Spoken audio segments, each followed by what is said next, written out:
Okay, three things that I want to go through here. The first is to discuss Greta Christina and a response she made to Sam Harris, and to discuss Sam Harris a little bit and what he'd said, and then to discuss something specific. This is the second thing.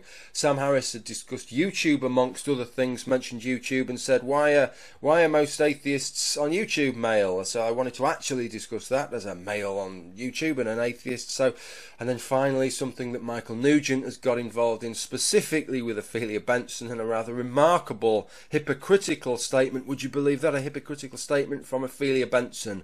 I know, that is shocking. So those are the three things. Let's crack on with the first. Okay, the first was that Sam Harris had been asked specifically about his books. I believe specifically about his books. Why is it men that buy and read your books? So he cobbled together a slightly unconvincing answer, which sounded like he may have been alluding to genetic predisposition, which obviously people like Greta Christina would read as genetic determinism, because that's in their interests to misportray it that way, but may not have been that. All he was saying is that maybe women tend to go to adult women, tend to be different to adult men in this regard, in that they're maybe not as confrontational over issues of belief, etc. But that, of course, could be as much due to culture as genetic predisposition anyway. But anyway, Greta Christina was not happy and she railed at him. And there's a few points that I want to make about what Greta Christina had to say.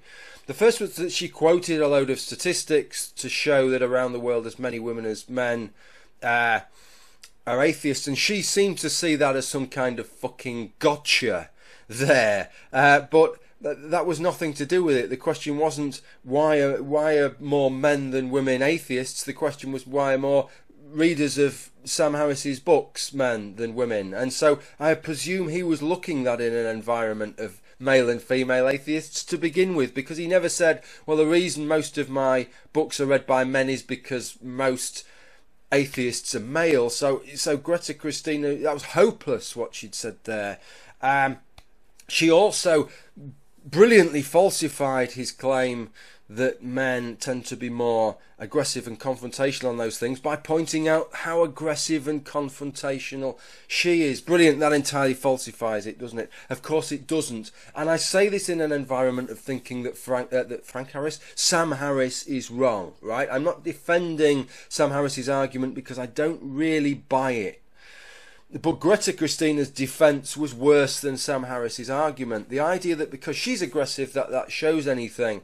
You know, if you consider the idea of height, it is true that the scope for height difference amongst women or amongst men is greater than the average difference in height between men and women. But that doesn't mean that there isn't a difference in average height between men and women. If you want really tall people or really short people, you're going to end up plumping mainly for men or mainly for women on the back of that. And that is notwithstanding the fact that the average difference in height within the group women or within the group men is greater than the average difference. So this kind of way of thinking really doesn't mean anything. The idea that, well, I'm Greta Christina and I'm as aggressive and confrontational as fuck, so fuck you, Sam Harris, it just doesn't mean anything. That's just meaningless. So what? That isn't a statistical argument, and Sam Harris is making a statistical argument here as to why there may be more male readers of his books than female readers. But I think there's something slightly more sinister going on here, because we all like to have a good debate. Well, we don't, do we? But most of us watching this video like to have a good debate. And one thing we don't want to do is to skew the debate at the beginning so that we can't really have a proper debate. And I think that's kind of what's happening here, because if you read people, you know, the blogs that include the likes of Greta Christina and P.Z. Myers, Rebecca Watson, Ophelia Benson, who are very cynical of evolutionary psychology and socio-biological explanations, to try in part to explain the differences between the behaviour of males and females, and who don't accept that culture is everything, okay, that there could be an innate predisposition component to our behaviour. They have very different standards as to what is acceptable from an evo-psych explanation and from a cultural explanation. If you want to make an Evo Psych explanation, you better have some fucking good evidence on board before you even dare open your mouth and make the suggestion. Otherwise it's sexist or racist or ageist or whatever. It's just bigoted in some ways to suggest that there could be some genetic predisposition involved unless you can evidence it. But if you just want to say, oh, it's culture, it's the patriarchy, it's society, it's blah-de-blah-de-blah, then you can just speculate to your heart's content, buddy. You can just crack right on with that one and they'll nod in agreement. Even if they don't agree with the argument, they say, well, yes, that's fine. I'm pleased you've brought that to the table. We can all discuss whether that could be what's relevant here, right? They will accept that on board and they will discuss it. So how can you have a balanced argument as to what's involved and to what degree if you have such different standards for allowing these different arguments through the door in the first place? So with that in mind then, I'm somewhat reticent when Sam Harris says about in his follow-up piece that all these atheist spaces tend to be predominantly male, and he includes YouTube, and I want to talk about YouTube. I'm a little bit reticent because what about if there is an innate component? I cannot evidence that, but the fact that I cannot evidence that, well, I can't evidence the cultural components either. So does that mean I should just shut the fuck up, that we all just have to shut the fuck up, or should we just have an argument and we'll just pretend that we can only discuss cultural factors and we better not mention anything other than cultural factors, otherwise we're all sexists? Well, look, I want to try and just forget about all of that and tell you why I think there is a difference on YouTube between the number of men and the number of women. A sausage fest, as we've traditionally termed it. And there is a difference. My figures for my channel are about 8% women. And I know Greta Christina would say, that's because you're a fucking sexist, misogynist pig. Right? But that isn't the reason, because if you look at Bionic Dance, who is a woman, and doesn't even make videos involving all these gender issues like this, right? About 13% of her viewership are female. Dark Matter has said that 13% of his viewership on his cartoon videos are female, about 8% on his video blogging channel are female. Board Bits, another substantial YouTube videographer, about 8% again a female. So in all these different cases, female, cartoons, male, it's around the sort of 10% mark. About 1 in 10 are female.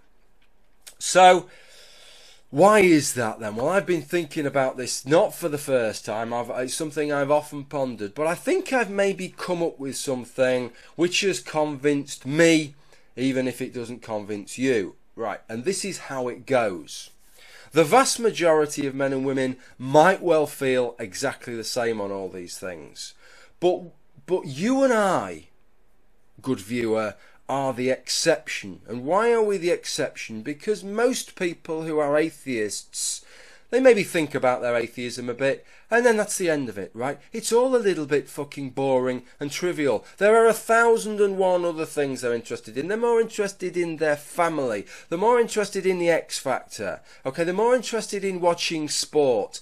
They're not really interested in coming online and watching videos about atheism, let alone making videos about atheism. I mean, what a weird bastard am I to have made 200 odd videos on this subject, right? I am abnormal in the extreme to have done that. And dear viewer, you are abnormal as well. And it is the same with reading Sam Harris's books. Most atheists, male and female, wouldn't read a book by Sam Harris or Richard Dawkins in a million fucking years. They're atheists, and that's about the last they ever think about it. So we are the abnormal ones, right? That is my contention.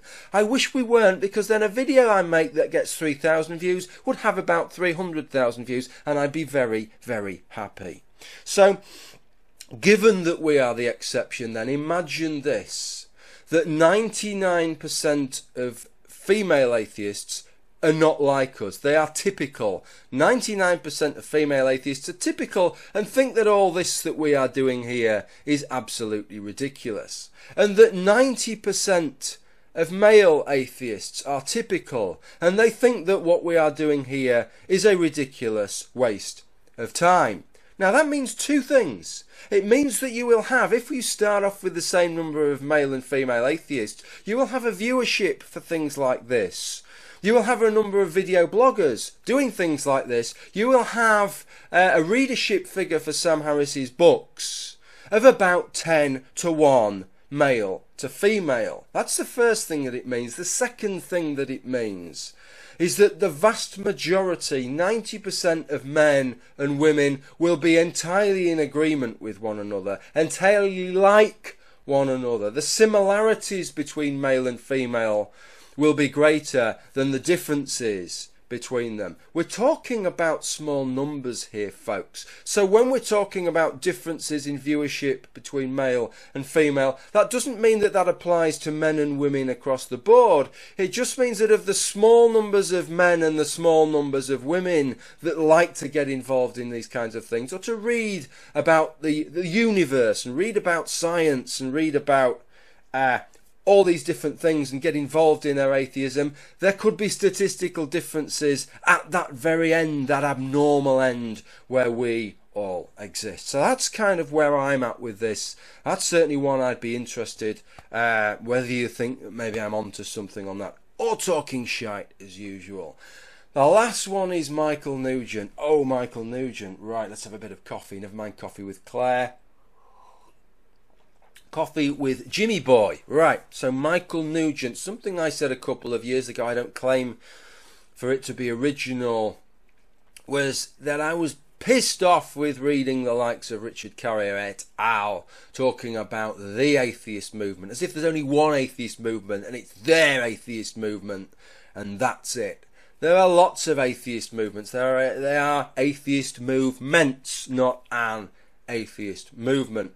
And the atheist movement in America does not represent the atheist movements around the world. This is something that Michael Nugent picked up on, and this is something that Ophelia Benson has took offence to. Let me read you the comments here. Some of them are, this was Michael Nugent, some of the more mainstream media analyses imply that there is a single atheist movement, and that it is best analysed through some good opinions of mostly American bloggers and activists who, while committed and sincere and doing good work, are not representative of atheist activism worldwide. Michael Nugent went on in a future response to point out, he gave 3 pieces criticising the atheist movement, and on those 3 pieces there were, I think, 27 cited people, right, and Richard Dawkins.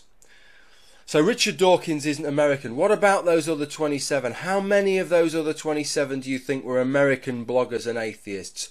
All of them that were supposed to be representing global atheism, all of them were American. So I think Michael Nugent might have a bit of a fucking point here. But what does Ophelia Benson say? Ophelia Benson says there's a whiff of xenophobia there.